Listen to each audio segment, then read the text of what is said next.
Folks, welcome to the Post Morning Show, the unaffiliated follow-up to Two Ways Morning Meeting with Mark Halpern, Sean Spicer, and Dan Turrentine. Lots to talk about. There are some figures in the news, and so let's get to it. Dean from Ohio with your hand up. Yeah, good morning, everyone. I'm so tired already of talking about Epstein files, but I do understand there's um, a large cross section of people that are still interested in that.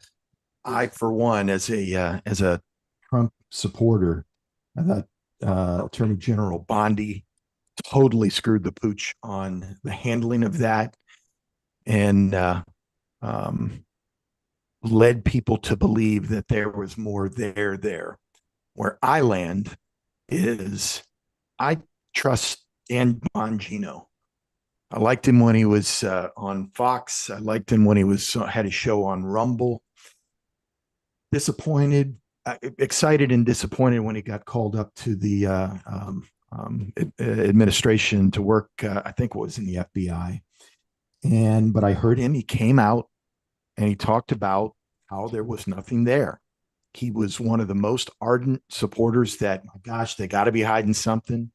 And, for my part, this might not be good enough for a lot of people, but for me, this is plenty. If he says there's nothing there's 100 other things going on in the world that I am more interested in than that. Right or wrong, I give the administration, specifically Pam Bondi, who I've got respect for, I give her a pass. I give her a mulligan. Everybody gets one or two. Maybe Pete Hegseth gets a few more than one or two, but everybody gets one or two. And I don't think, I hope she doesn't get fired over this, but I wish we could all just move on from it. If anyone got a chance to see the last Next Up podcast from Mark Halperin, he's got a friend that talks about, and it was about, he had Selena, can't remember her last name, the woman that wrote the book on Butler and the assassination attempt. But the friend that wrote the letter, I think this was part of his monologue. Bottom line is, it's Trump wins more than he loses because he represents like the normies, the normal majority of Americans pushing back on, let's just call it progressive overreach, and take that along with the wins that he has garnered. I'm happy so far. This is what I voted for. I hope we can move on from Epstein files and focus more on Ukraine and get these tariffs right and move on. Thank you. Thank you for that, Dean. Joshua? Yeah, I completely second Dean's sentiment about the Epstein files. Conspiracy theories, just for the live audience, conspiracy theories are inherently not disprovable, and so I don't think there's any, I don't think there's any good that can come from, spinning around, in that dark cave of conspiracy. So yeah, I don't want to talk about that crap either. And I'd much rather move on to something else. The question is the hardcore MAGA base, the make America, the America only crowd, as I like to say, are they willing to give up on that, or are they going to go out and start, their own, 2025, Trump's second term version of, QAnon Pizzagate conspiracies, right? Like, can we just not? Okay, Joshua. Also, also, yeah, I think so that cabinet meeting the other day, I think it seemed pretty clear to me anyway that Trump was providing Pam Bondi an opportunity to to get out of that issue. Now, Pam definitely, she's a great attorney. She was a great attorney in Florida. She was a great attorney general in Florida. And I think she's going to be, and I think she's going to prove to be a good attorney general of the United States. She's got to balance some of the political loyalty, right, in the political language with, straight and narrow attorney general speak. But I think she's going to do fine, and I think Trump gave her a lot of cover and showed her some public support the way he responded to that question about Epstein in the cabinet meeting. Okay, thank you for that, Joshua. Wesley? So I'm not so willing to let this go easily because Bondi, well, Trump ran on the issue of exposing these things. It was mentioned on the campaign trail. Pam Bondi said on her Fox News interview that they were reviewing tens of thousands of videos of children dealing with children, child pornography, and that it was fully going to be released to the public. In April, you had what James O'Keefe did, the undercover video of her saying that there's tens of thousands of videos from Epstein Island with children and porn, right? And so it's not an issue that I want to so quickly step away from because it was campaigned on and because we were promised transparency. And I'll say that there's another angle to this that the AP mentioned in their article on July 1st, and because everybody's confused, and it is that Pam Bondi is the Attorney General, and there are legally privileged materials. And I think what is happening is because of the lawsuits that are ongoing right now, she spoke with liberty that she was not supposed to speak with regard to details of the case that are privileged. Okay, so the AP article says this, and I'll say this really briefly. It says, one potential clue may lie in a little notice 2023 court filing among hundreds of documents reviewed by the AP in which Epstein's estate was revealed to have located an unspecified number of videos and photos that it said contained child sex abuse material.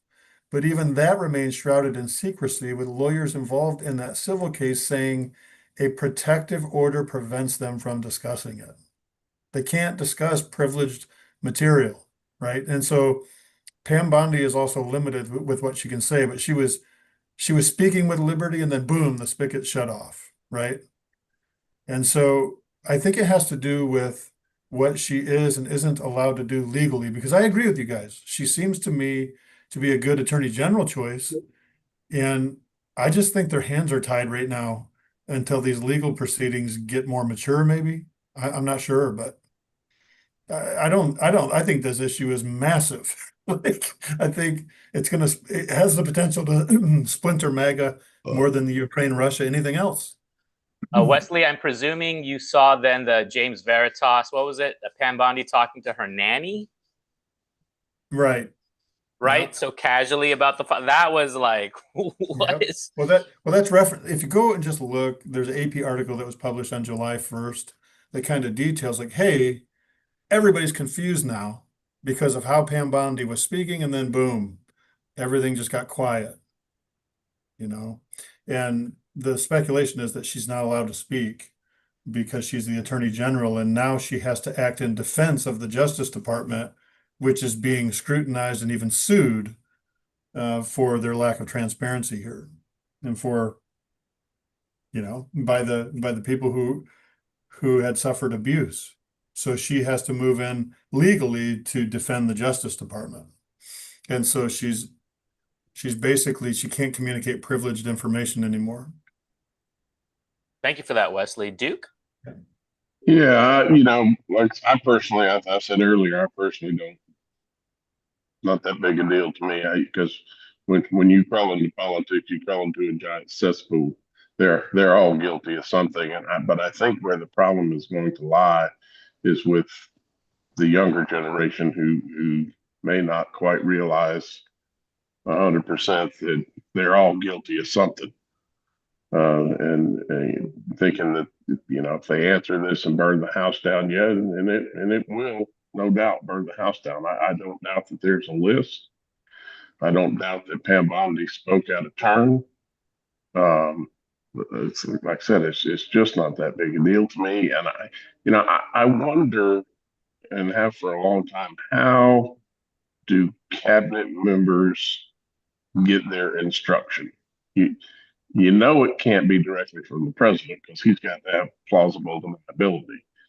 So, I think they're acting in what they think is the best interest of the president until it's not. And then they get spanked. I think they all are there just to run cover for the chief executive. But not that big a deal to me. Appreciate that, Duke. Jen? Well, I have never been of the opinion that the American public is entitled to know everything. So on that part of it, I'm just not necessarily. I don't feel a driving need to know everything, but I'm kind of concerned about when they said case closed. Is that just on whether it was a suicide, or does that mean the whole matter is closed? Because I do want them to go after anybody who they have evidence of, sleeping with minors or whatever might be illegal. That is what I would want them to do. I have wondered ever since, the press release or whatever came out that they were dropping all of this. It kind of comes on the heels of getting the big, beautiful bill passed. So I have wondered if there was some horse trading with somebody for their vote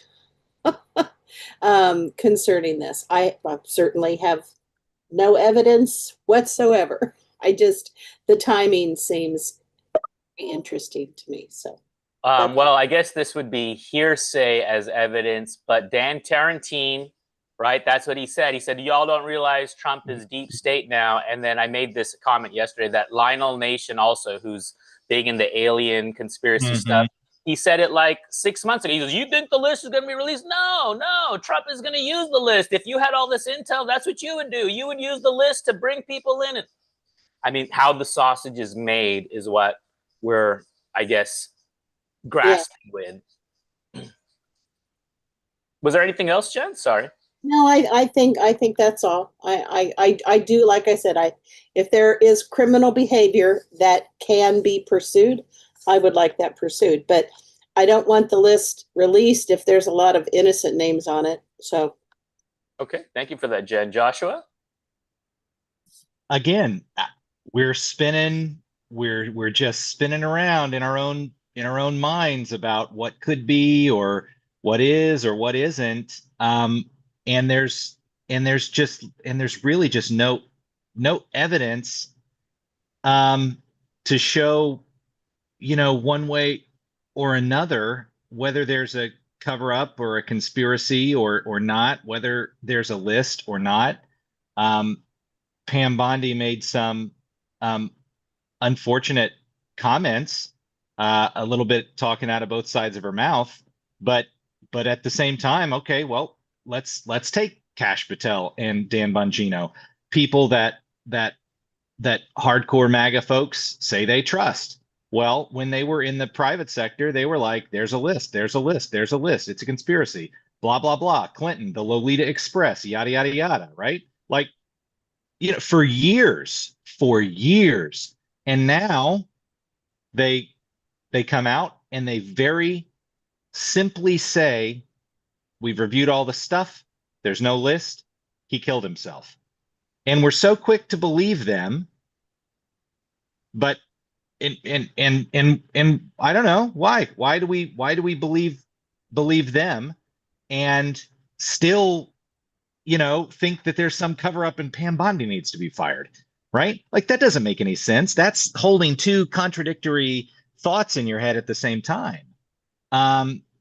So, again, I'd love to know why, our friend, the honorable gentleman from Pennsylvania, seems to be so extreme um, about this issue as it regards Pam Bondi. I'd like to know why our friend, the honorable gentleman from Pennsylvania, seems to be so extreme about a lot of views, back and forth. And I'm representing the America Only Party, and then I'm gonna go out and call for this person to be fired and call her a clown, and I'm gonna primary these people and support Democrats and blah blah blah when when we do a strike. I don't know.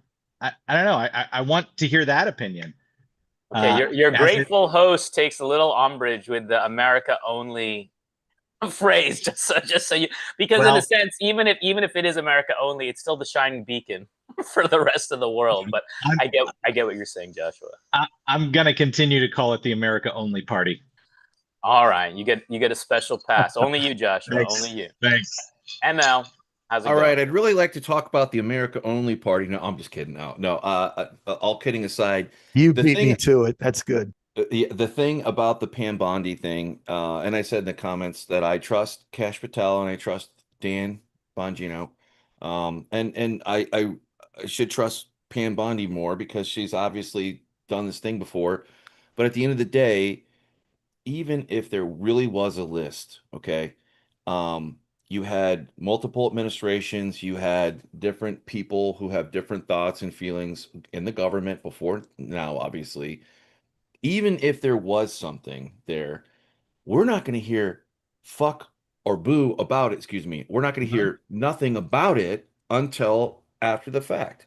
Like, if there are people and it's just taking time to make sure that they don't have some jackass jagoff case that's going to fall through like wet paper, Mhm. they need time, and I do trust that they will do the right thing when the time comes. And everybody knows the law enforcement doesn't give a shit what the public thinks about things, and we wouldn't want them to because they got a job to do. There might be specific details that they need to hold super secret, whatever, in order to prosecute any given case against these people.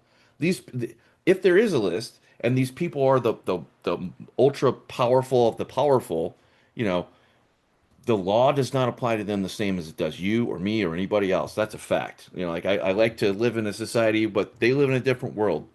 And sometimes those people get off with no punishment whatsoever. I'm not saying that's the case here, but let's just wait and see. Let's be patient. Jesus Christ, we're only 6 months into the damn administration. Not even like what I mean, like what July 20th it'll be a full 6 months, right, or whatever it is, July 21st. So patience, patience, patience. And this kind of goes back to the other thing too that I say all the time. Hold the line. Just be patient. Rome wasn't built in a day. It takes a long time. We didn't even know 3 months ago if the one big beautiful bill would pass.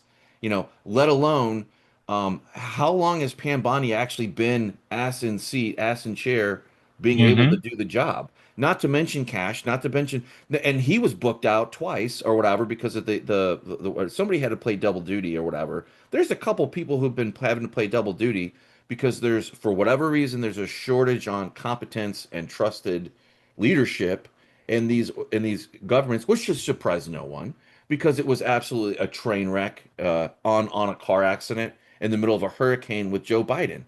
Like there's a lot of stuff that's going to come out and whatever for good or for bad. And what is Pam Bondi going to say as the head cop of the nation? What the fuck is she Mhm. going to say? Like we're on the case. You know, can't it's got to die down for whatever reason in the press or whatever before they can kind of revisit it again, and maybe there really is nothing there. I don't know, but again, I go, what do we know? We know that this whole thing started out with way more questions than it ever had answers to, and now we're here. So I just think that we need to be a little bit more patient and whatever. And I agree with Josh. Like, sometimes they just go emotionally, and that's why it doesn't make logical sense to have this thought in your head to say screw Trump, and the other side to say, fire Pam Bondi. Okay, for what? Like I don't necessarily like her a lot of the things, and I think the PR thing could be handled a different way, like I said before. But anyway, I just think we need to be patient and wait it out and see what we see, because you're not going to know it until it's out there. And this is the same thing this is the Trump playbook over and over and over and over again. Like what's the strategy? Nobody knows. I don't know. He says this, he says that, whatever. But as long as shit's getting done, he's got my full faith and confidence, and including up to all the people that he picked until they really do something and aim the shotgun at their feet, which can happen, and has happened before and will happen again. Anyway. Thank you for that, ML. Now I'm going to call on Theodore Ulysses' father, Theodore Ulysses, the cutest baby around. Hey, Daryl. Yeah, I wanted to comment on the, why America First is against America Last people. Yeah, look, I'll specifically with Pam Bondi. Like, I just have a skill of where I can read people. Okay, like I can see someone talk for 5 minutes, and I can read them very well. And when I read Pam Bondi, she has no confidence. Doesn't anybody else see that when she talks? Like, she cannot handle pressure. She's like Kamala Harris. Okay, it's like and that's why Trump even had to jump in and save her ass during the cabinet meeting, because she's so weak she can't even speak for herself.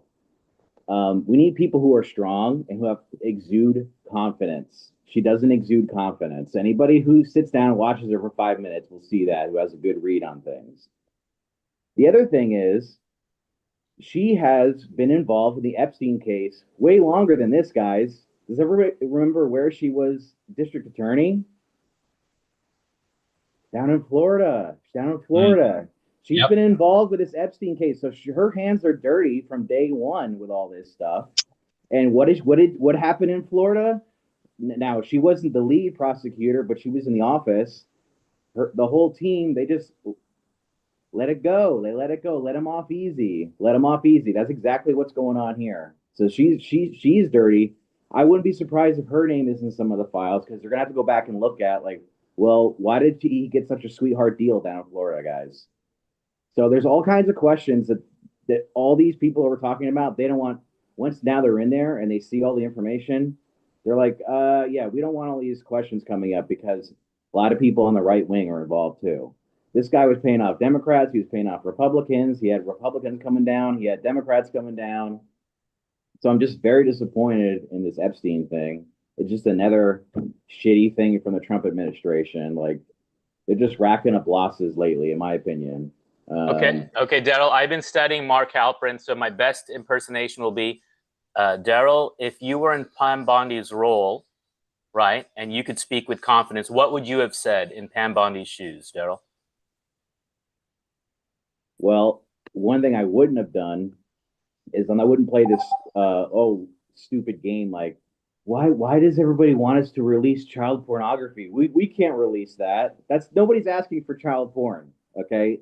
Them even just saying that, her saying that, shows she doesn't have any confidence in what she's saying, because she has to default to this ridiculous, stupid argument that doesn't even make any sense. Nobody wants to see child porn. People want to see names, documents. If I was her, I would say, yes, we're going to release all the information we have that's not confident, that's not like porn, that doesn't reveal anything that's like going to put anybody at risk or further victimize people.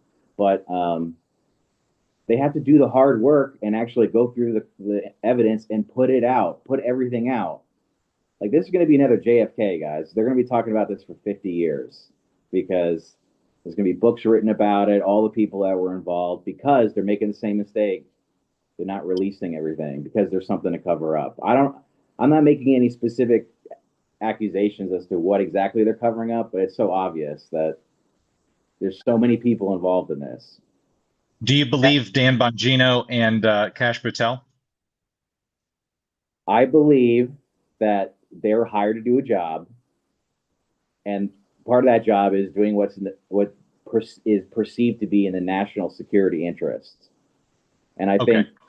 think some of the things that this Epstein guy was involved would, in their minds, and the administration's minds, threaten national security if it was revealed, because maybe our intelligence agencies were involved, maybe some of our so-called allies were involved. So I'm with many of the people who've come before who've been talking about this, saying like they probably squashed this thing for national security reasons, aka we can't embarrass anybody. We can't let anybody know anybody's culpability. Okay. All right. Interesting. Jen? Well, I kind of agree with a lot of things that are being said and contradictorily on all sides here. But I do think Pam Bondi, first of all, I don't think she should be fired. But the firestorm that has come on her, she brought it on herself. She didn't have to have a grandstanding moment in the White House where she brought in influencers and gave them binders of all the Epstein information that didn't turn out to be what it was supposed to be. And she didn't have to say they've got all this stuff and it's right on her desk and they're going through it and they're just making sure that it's, that none of the victims are going to be exposed. I mean, she's the one who said all of these things and got everybody all juiced up about it. So then you can't turn around and say, oh, well, I finally opened the file and there was nothing there. So it just doesn't, no matter what, it doesn't come out as genuine. It comes out as, okay, I did something I shouldn't have, and now I'm backtracking. I think she put herself in that position. So I'd have been perfectly happy if none of it ever came to the public's attention. I think it should be in the hands of the Justice Department, definitely. But she brought this on herself. So. Yeah, Jen, it's like the plank was this big and then made the plank this big, right? With that whole... She ginned it all up. She did. She ginned it all up. And so... Well said, Jen. Thank you for that. Dean from Ohio. Yeah, I'm going Vincent on you guys. I'm just holding my beer. Here we go. So much to jump into. Here's the thing that I liked what Daryl said the most. They've got to do the hard work. They've got to do the hard work to come to a conclusion in this. I think all of the conclusions that have happened so far have been around, oh, he didn't kill himself, and there isn't a list. And people are reading much more into this than everything I think is going to be taken care of in due course. My beef is that it stays on the head on the front page instead of being pushed to the back page. Pam Bondi, she brought this. Jen well said, she brought this on herself. All this grandstanding, it didn't need to happen. Again, I give mulligans for the first 100 days.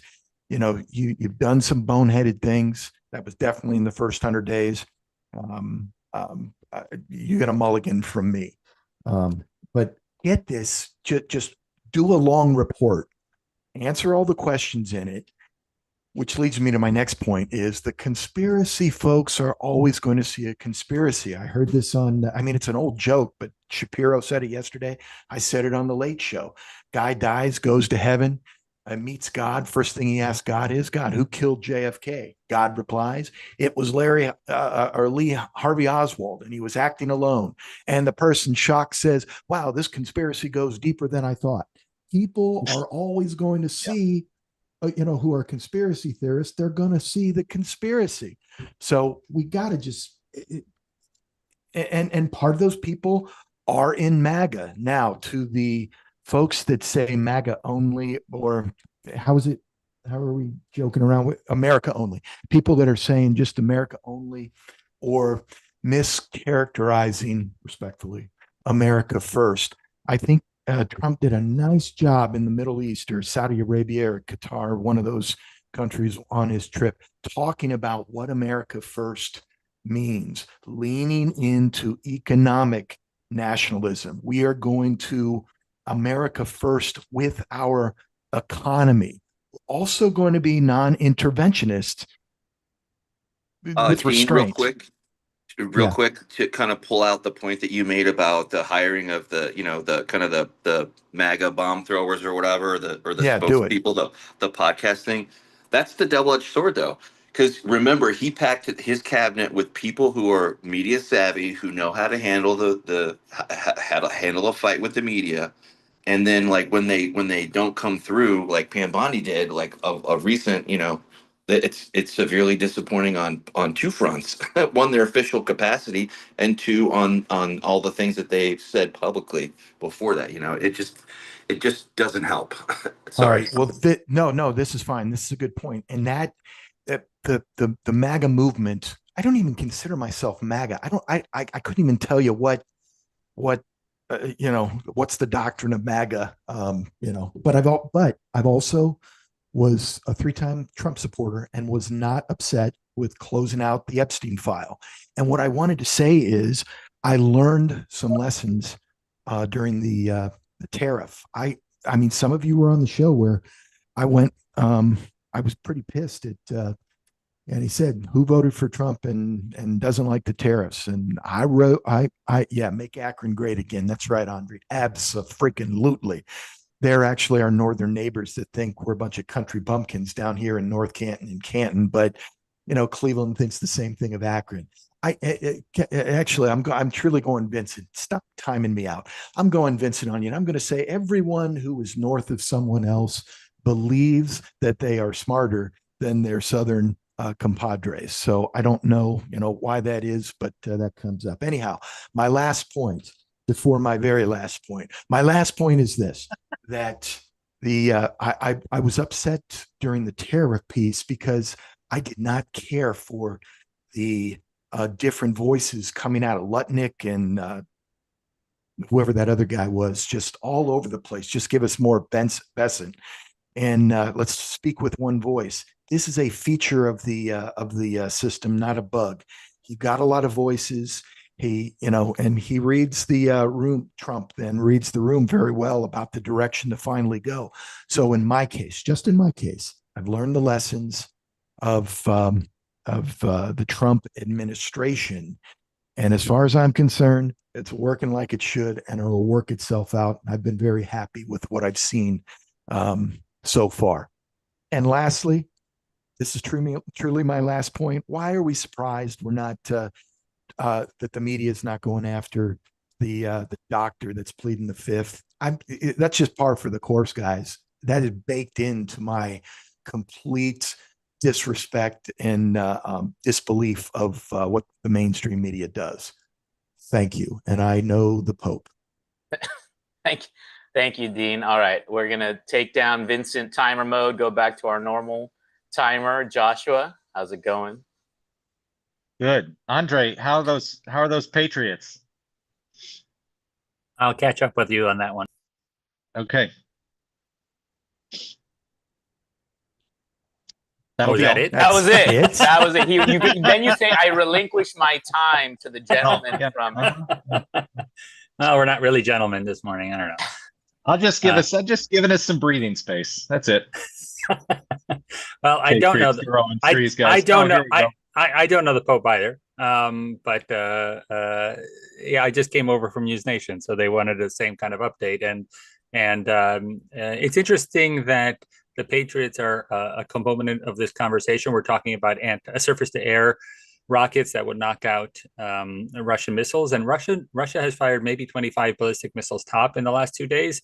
They fired over 1,200 of those Iranian drones and over 1,000 glide bombs.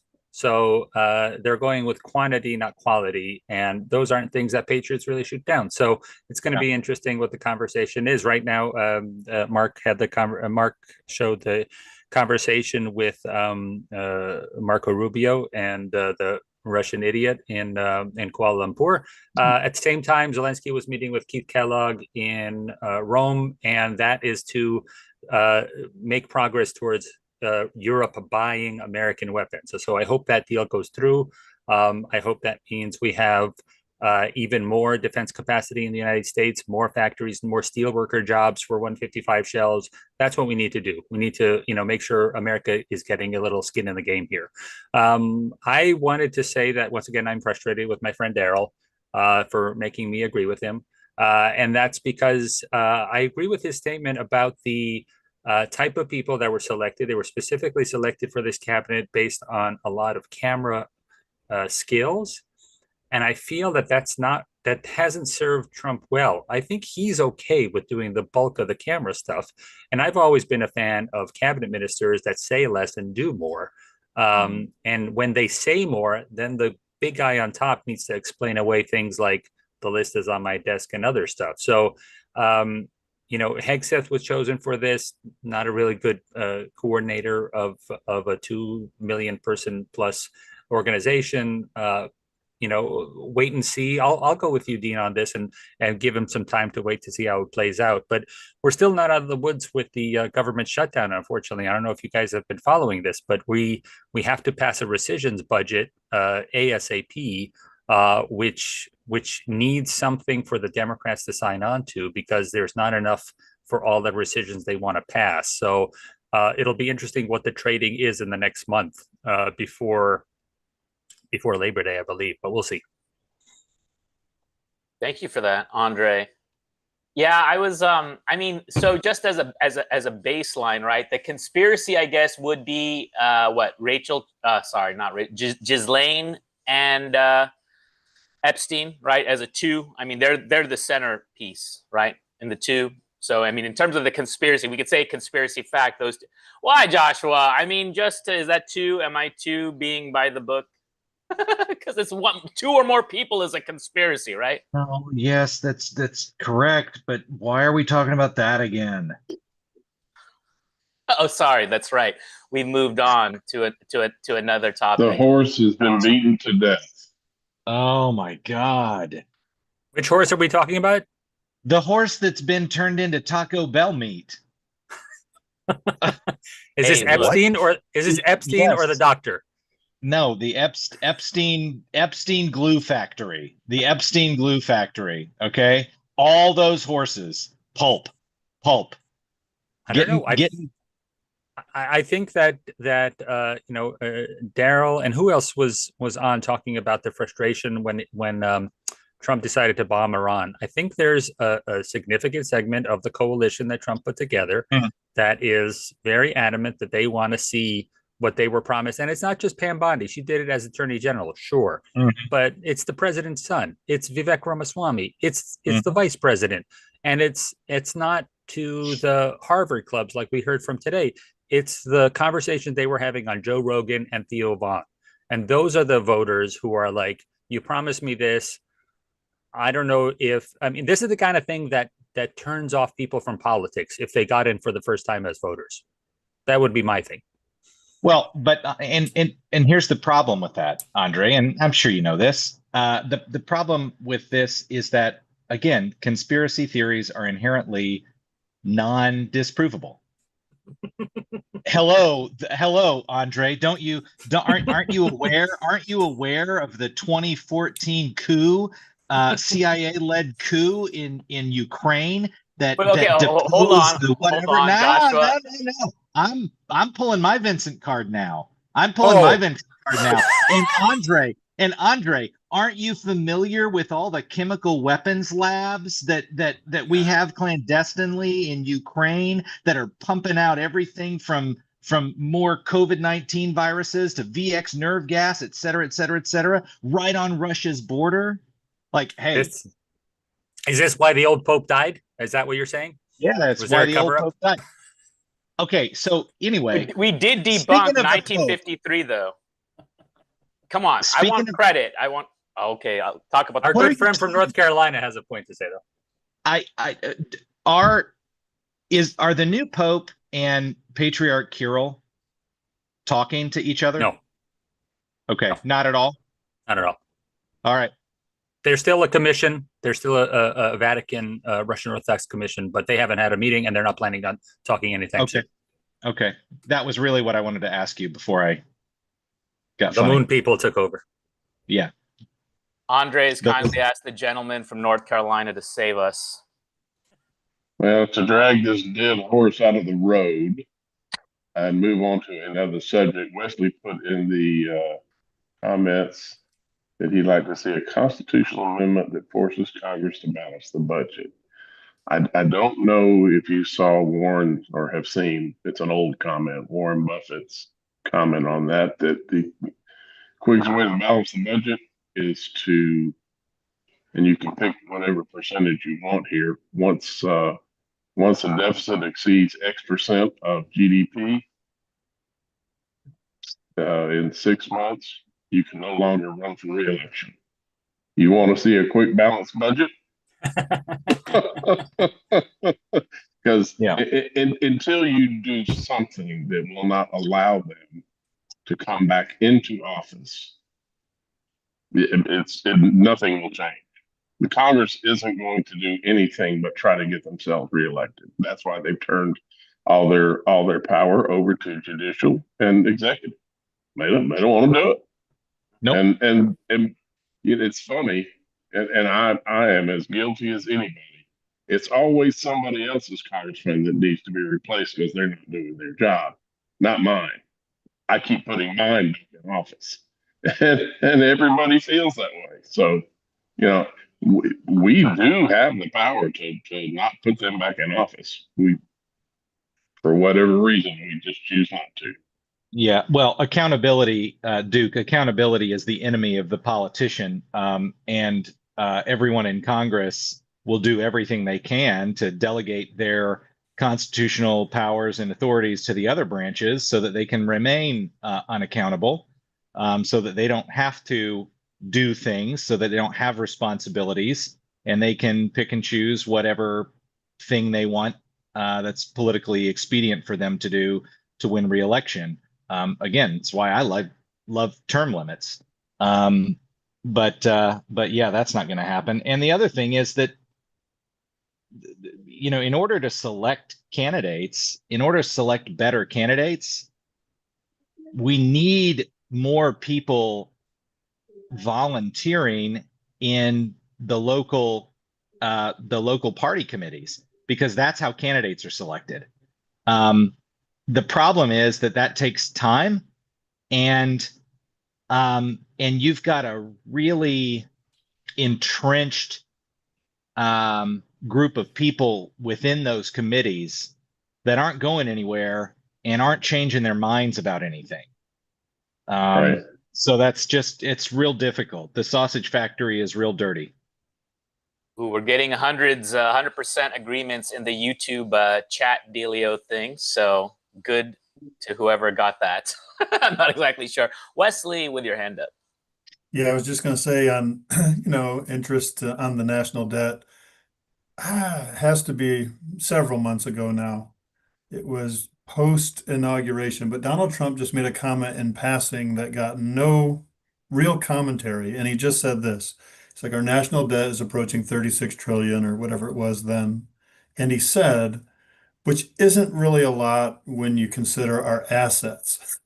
And I was like, it gives you input into his mind. He's looking at the American economy like he would as he was running a business. He's like, well, we have all these. Well, how do you liquidate your assets if you're talking about what the America is worth, And I thought, this is the silliest thing I've ever heard. $37 trillion now is a line item on the budget. The interest on that is an absolute dollar amount. We don't even have to think in percentages. It is just a burden, an ongoing burden on the American taxpayer, and it will affect everything downstream, our ability to help people who are actually in need, our ability to fund things like Medicare.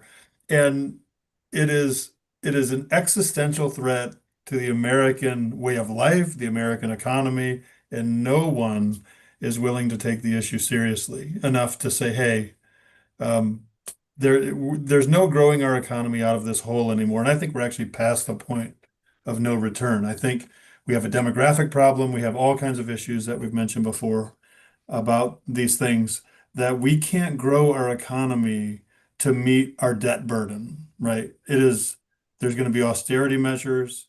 There's going to be government seizure of American American retirement funds, things like that. It's going to be Greece at a huge scale. That's where I'm at. I'm like, why aren't we running away going with our hands over our ears like the end is coming, but nobody, it's just que sera, sera. Yeah. So I hear the Bob Marley playing in the background, Wesley. That's the answer to your question there. Yeah. And then we inject it in Michigan. We legalize marijuana, so no one cares, man. So yeah. Hopefully they're tuning into this show so we can get them to care. But yes, all valid points here. All welcome opinions. Andre from New York. I'm going to agree with Wes that we're past the point of no return. I can't see a way for us to get anywhere close. There's no way to grow ourselves out of this. And unfortunately, part of the actions I see in this budget are a detriment.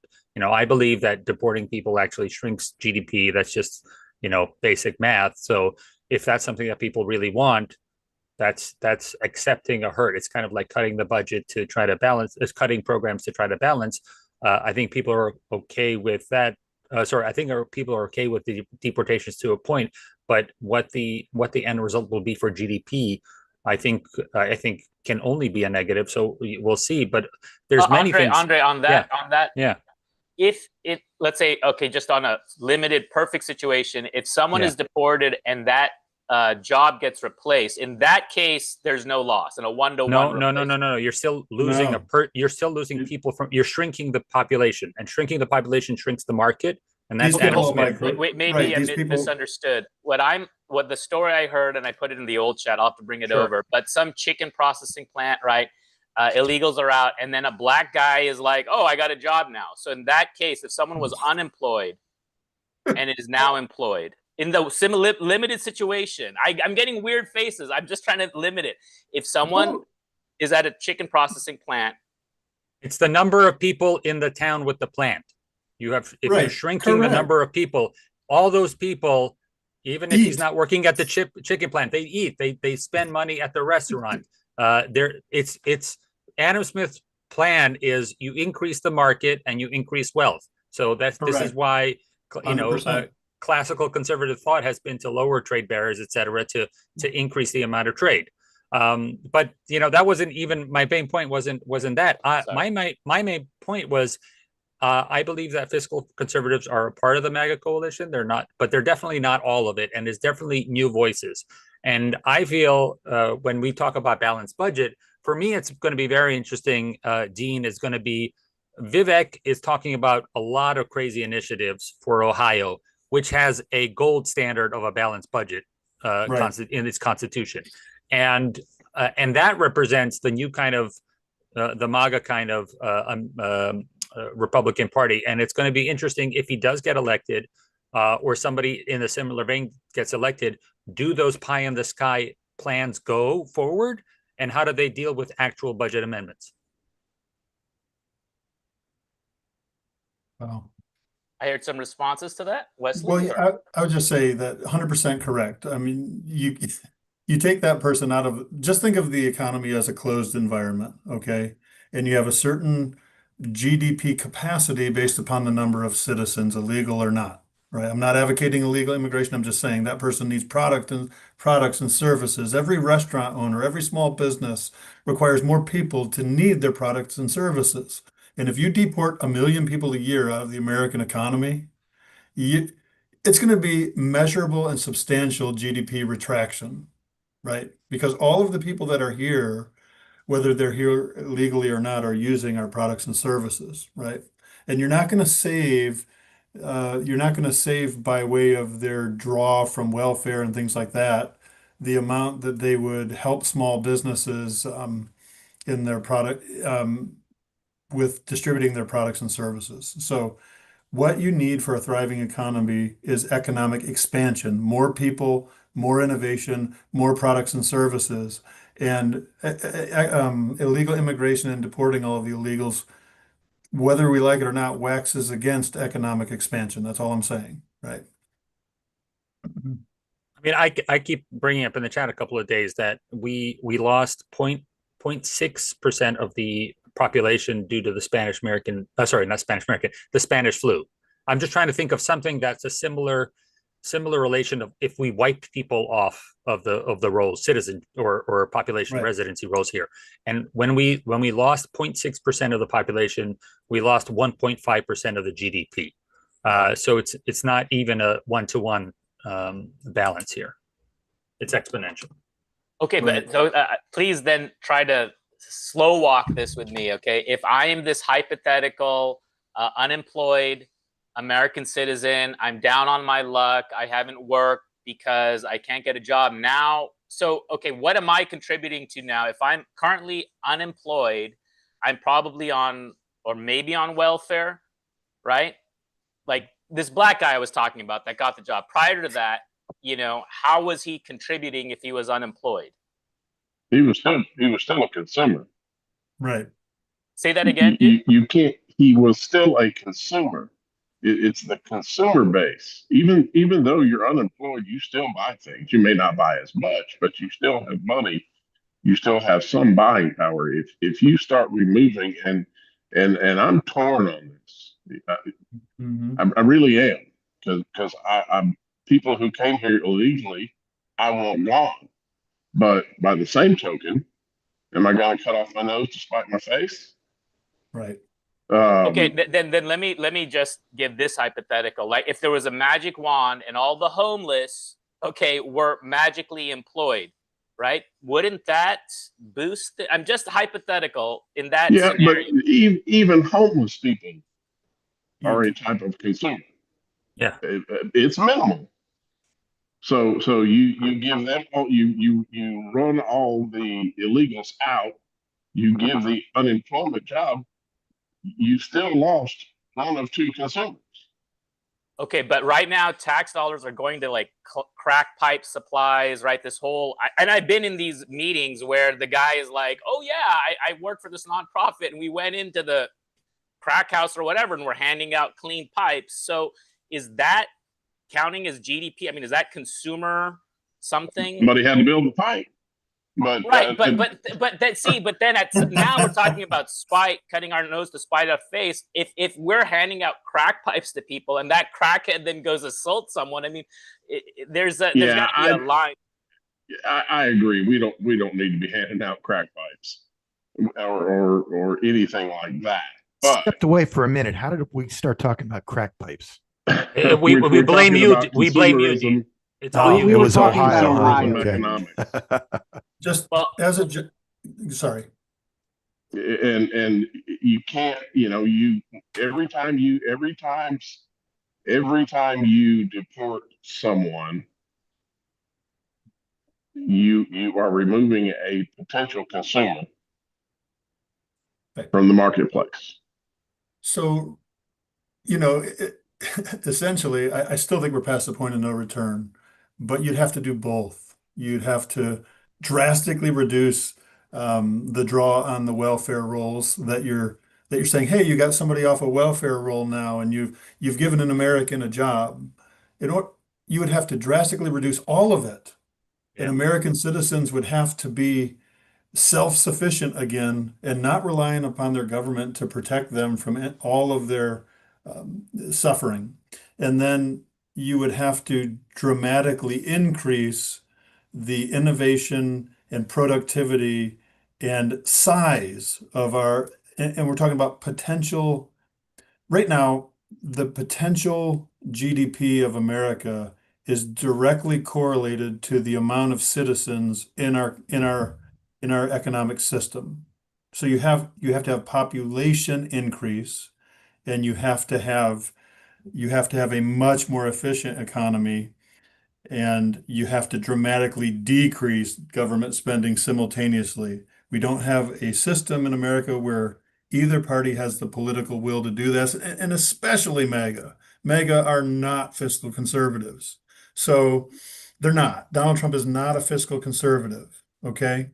And so you need a complete, I think where we're heading is to a fiscal cliff where the interest on the debt is going to prevent America from meeting their entitlement spending.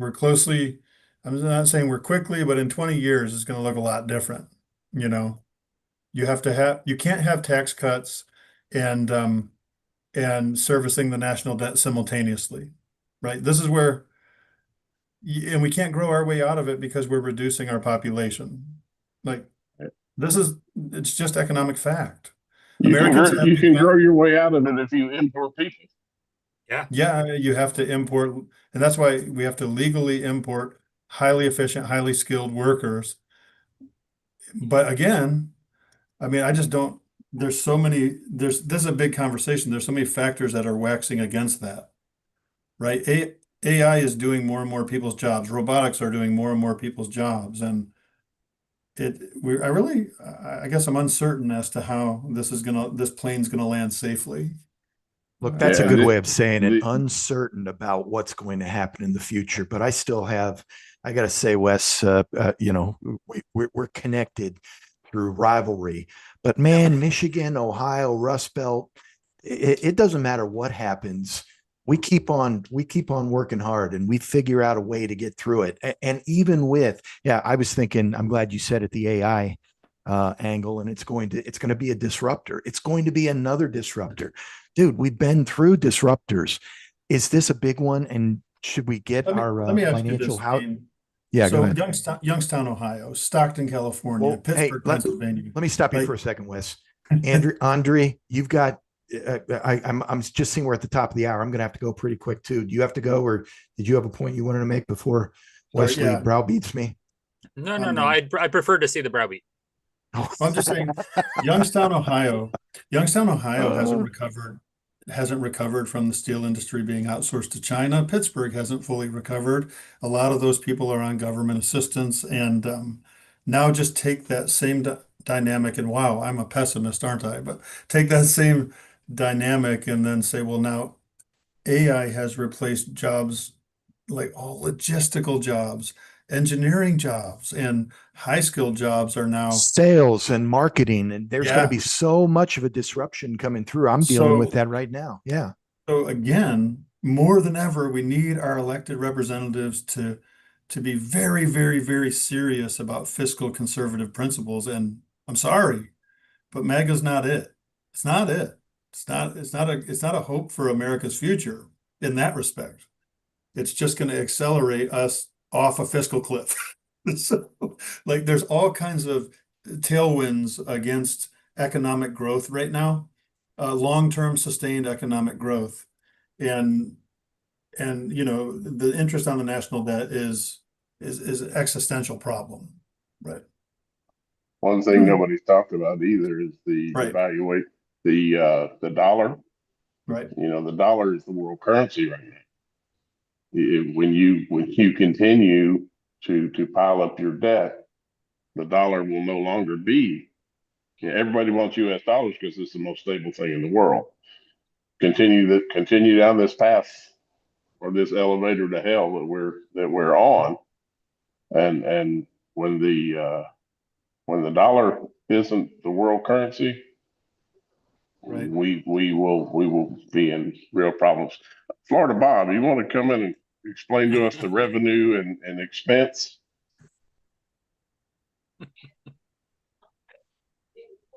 Maybe you stepped away. Okay. Well, go ahead, Andre. I think the browbeating's over. How are we doing on time, Raul? Yeah, you'll close us out, Andre. How about that? Oh, God damn it. No, I agree that I started with Wes saying that we've passed the point. I don't know how we're gonna go past it. It was interesting reading when I was in college the things that were being propagated in the 70s and 80s about overpopulation. And then when you start reading the libertarian side of the docket in the early 2000s through 2010s, younger academics or libertarians started questioning, like, maybe America could accommodate 1 billion people. Maybe that is the only way forward, because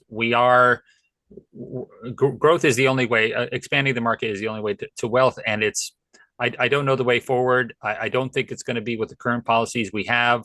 And like I mentioned earlier, we're not out of the woods with a potential government shutdown in the next 2 months, because even though we raised the debt limit, there's other stuff that is preventing it. So I think we're going to be right back at the same table of Donald Trump pushing one thing. The Democrats are really going to be key here, because there's a couple of 60 vote things that they're going to need for rescissions. And the question is, what is the thing that they would trade off of? Is it, Josh Hawley just said that he's going to do whatever he can to repeal all the Medicaid cuts, which is like $1 trillion in the BBB bill. So where does that come from? Thank you for that, Andre. Did anyone care to comment on that? They said I'm right.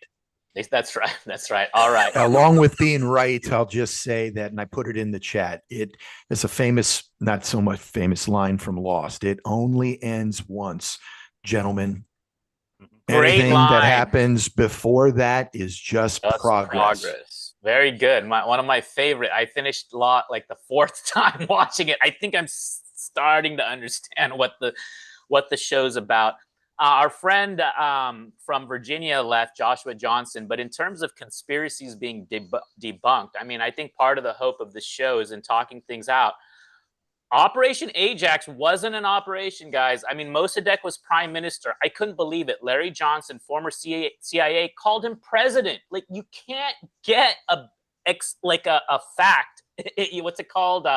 What are the basic facts, right? Like, president, prime minister. That's a big difference, right? And when they say Mossadegh was democratically elected, it was by the parliament. The Shah was always there. So what I thought was that they brought the Shah into power. He was always there. All Pahlavi did was fire Mossadegh. And there were almost a dozen prime ministers then. So this thing we grew up with, that there was a coup in 1950, there was no coup. How can you have a coup on a prime minister? So if we can debunk conspiracies, we can make a lot of progress there. And on that wild note, we're going to close out the show. Hang tight, and then we will chill on Zoom for about 15 minutes or so. Here we go. Sorry if we cut anyone off, but that's a wrap. Remember, you can catch us live Monday through Friday from 10 a.m. to 11 a.m. Eastern. It's your chance to join the conversation and have your voice heard. Just check the link in the description or visit americastalk.show. Together, through the free exchange of ideas, we can truly make America great again. Don't miss out. Tune in and be part of the dialogue.